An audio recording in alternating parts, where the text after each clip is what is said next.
உங்களுக்கு இந்த வீடியோ பிடித்திருந்தால் மறக்காமல் சப்ஸ்கிரைப் பண்ணுங்க.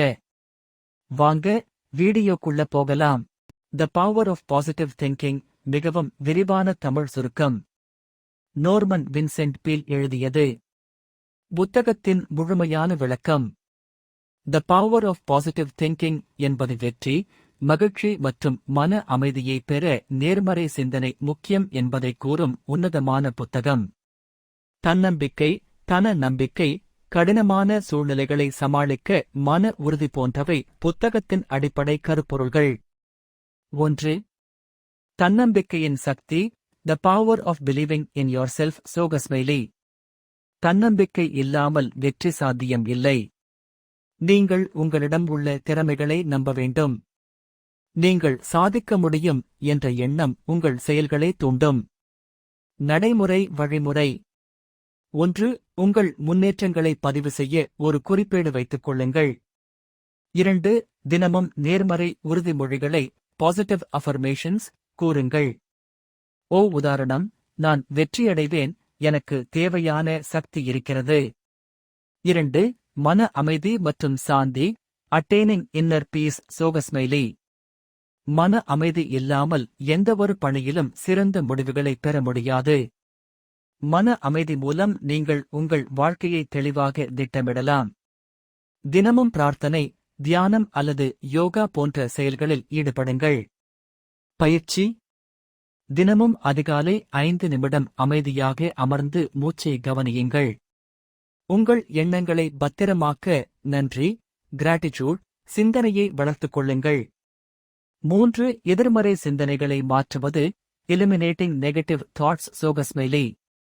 எதிர்மறையான எண்ணங்கள் வெற்றிக்கு தடையாக இருக்கும். எதிர்மறை சிந்தனைகள் உங்கள் உளோற்சாகத்தை பாதிக்கும்.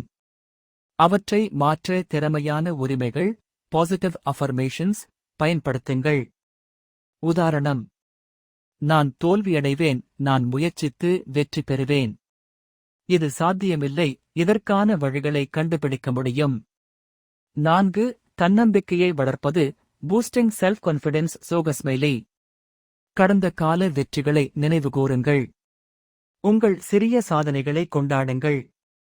பிறர் உங்களை விமர்சிக்கும்போது அதை வளர்ச்சிக்கு வழிவகையாக பாருங்கள். பயிற்சி. தினமும் ஒரு இலக்கத்தை நிர்ணயித்து அதை அடைவதற்கான வழிமுறைகளை தீட்டுங்கள். வெற்றிகளை பத்திரிகைப்படுத்தி உங்கள் தன்னம்பிக்கையை வளர்த்துக் கொள்ளுங்கள். 5. உறவுகள் மற்றும் சூழல். Creating a positive environment. சோகஸ்மைலி. உங்கள் வாழ்க்கையில் நேர்மறை உறவுகளை வளர்த்துக் கொள்ளுங்கள். உங்களை ஊக்கப்படுத்தும் மற்றும் நல்ல எண்ணங்களை பகிரும் நபர்களுடன் பழகுங்கள். எதிர்மறை ஆள்கள் மற்றும் சூழ்நிலைகளை தவிருங்கள். வழிமுறை. சமுதாய சேவைகள் மற்றும் தர்மப் பணிகளில் ஈடுபடுங்கள். நண்பர்கள், குடும்ப உறுப்பினர்கள் மற்றும் சக ஊழியர்களுடன் நல்ல உறவை பேணுங்கள். 6. சவால்களை நேர்மறையாக சமாளிக்க. Facing life's challenges boldly. சோகஸ்மைலி. வாழ்க்கை என்பது சவால்களின் பயணம். அவற்றை பயமின்றி எதிர்கொள்ளுங்கள். தோல்விகளை தவறாக பார்க்காமல் அவற்றை வளர்ச்சிக்கான வாய்ப்புகளாக கருதுங்கள். மன உறுதி மற்றும் தன்னம்பிக்கையுடன் உங்கள் இலக்கங்களை நோக்கி பயணியுங்கள்.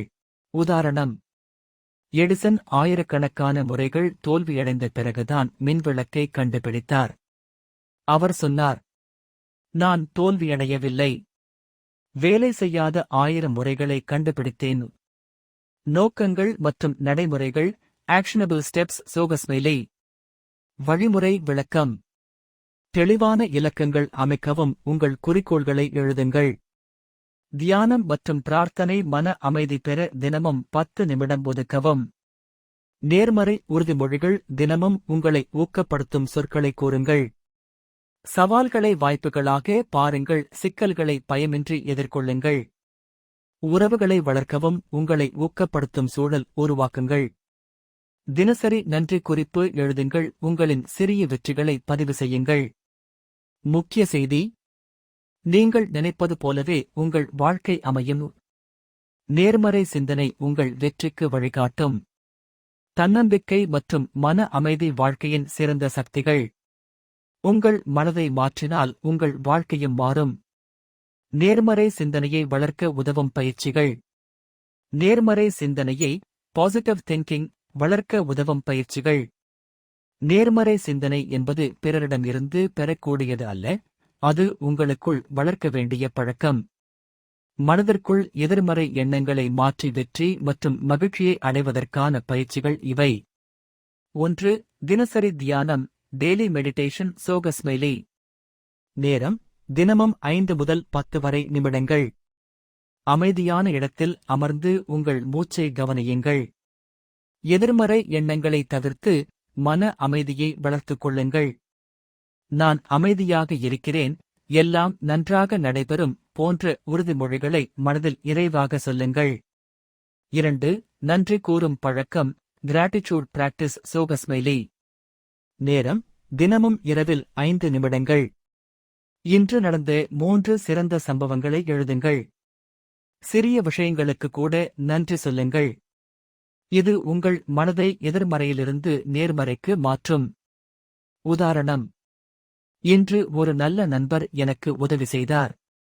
வேலை செய்யும் இடத்தில் எனக்கு பாராட்டு கிடைத்தது. பசுமையான இயற்கையை ரசிக்க நேரம் கிடைத்தது. 3 உறுதிமொழிகள் கூறுதல், பாசிட்டிவ் அஃபர்மேஷன்ஸ். சோகஸ்மைலி. நேரம், காலை எழுந்ததும் மற்றும் இரவில். தினமும் உற்சாகம் தரும் சொற்களை சொல்லுங்கள். நான் வலிமையானவன், வளமானவன். எனது வாழ்க்கை மகிழ்ச்சியுடனும் வெற்றியுடனும் நிறைந்துள்ளது. என் எல்லா கனவுகளும் நிறைவேறும். சிறந்த யுக்தி: கண்ணாடிக்குப் பக்கம் ஒரு நோட்டில் இந்த உறுதிமொழிகளை ஒட்டுங்கள். 4. எதிர்மறை எண்ணங்களை மாற்றும் பயிற்சி. எதிர்மறை சிந்தனை வந்ததும் உடனே அதை நேர்மறையாக மாற்றுங்கள். உதாரணம்: ஓ, நான் தோல்வியடைவேன், நான் முயற்சி செய்து வெற்றியடைவேன். ஓ, இது சாத்தியமில்லை, முயற்சி செய்தால் வெற்றி நிச்சயம். பயிற்சி: ஒரு வாரம் தொடர்ந்து உங்கள் எதிர்மறை எண்ணங்களை எழுதுங்கள். பிறகு அதற்கு நேர்மறை பதில்களை உருவாக்குங்கள். உதாரணம்: நான் 30 நாள்களில் 5 கிலோ எடை குறைக்க விரும்புகிறேன் என்பதன் மூலம் உங்கள் இலக்கம் தெளிவாக அமையும். 5. கற்பனை பயிற்சி, விசுவலைசேஷன் டெக்னிக். சோகஸ்மைலி. உங்கள் கனவுகளை கற்பனை செய்யுங்கள். வெற்றி பெற்றபோது உங்களுக்கு ஏற்படும் உணர்வுகளை மனதில் உருவாக்குங்கள். இதுவே உங்கள் குறிக்கோளை எட்டும் சக்தியாக செயல்படும். பயிற்சி: அமைதியான இடத்தில் அமர்ந்து உங்கள் கனவுகளை மனத்தில் உறுதியாக கற்பனை செய்யுங்கள். உங்களை வெற்றியடைந்தவனாக நினைத்துக் கொள்ளுங்கள். 6. அன்பும் பொறுமையும் வளர்க்கும் பயிற்சி. பிறர் மீது நன்மை விரும்பும் எண்ணங்களை வளர்த்துக் கொள்ளுங்கள். எதிர்மறை எண்ணங்களை மாற்ற அன்பும் கருணையும் பயன்படுத்துங்கள். உதாரண பயிற்சி: லவ்விங் கைண்ட்னஸ் மெடிடேஷன். அன்பு பரவல் தியானம். உங்கள் நலம் வேண்டி பிறருக்கும் நல்வாழ்வு வேண்டுங்கள். 7. எதிர்மறை தகவல்களிலிருந்து விலகுதல். நெகட்டிவ் செய்திகளை அதிகம் பார்க்க வேண்டாம். சமூக ஊடகங்களில் நேர்மறையான உள்ளடக்கங்களை பின்பற்றுங்கள். உங்கள் நேரத்தை உங்களின் வளர்ச்சிக்கு உதவும் செயல்களில் செலவழிக்குங்கள். 8. தினசரி சவால், டெய்லி பாசிட்டிவிட்டி சேலஞ்ச். சோகஸ்மைலி. தினமும் ஒருவர் மீது நல்ல வார்த்தை சொல்லுங்கள். ஒரு நல்ல செயல் செய்யுங்கள். உதவி, சிரிப்பு, வாழ்த்து. எதிர்மறையான கருத்தை நேர்மறையாக மாற்ற முயற்சிக்கவும். 9. நேர்மறை சிந்தனையை அளவிடுதல். வார இறுதியில் இதை பாருங்கள். உங்கள் மனநிலை எவ்வாறு மாறியது? எதிர்மறை எண்ணங்கள் குறைந்துள்ளதா? உங்கள் மனமைதி மேம்பட்டதா? சிறிய மாதிரி. தேதி: சந்தோஷம் அளவு 1 முதல் 10 வரை. அமைதி அளவு 1 முதல் 10 வரை. நேர்மறை எண்ணங்கள். உள்ளீடு: திங்கள் 7-6 நான் என்னால் முடியும். செவ்வாய் 8-7 எல்லாம் நன்றாக நடைபெறும். 10. நேர்மறை வாரம் நிகழ்வு. ஒரு வாரத்திற்கு முழுவதும் எதிர்மறை எண்ணங்களை தவிர்த்து தினமும் ஒரு நல்ல செயலை செய்யுங்கள். உங்கள் வெற்றிகளை கொண்டாடுங்கள்.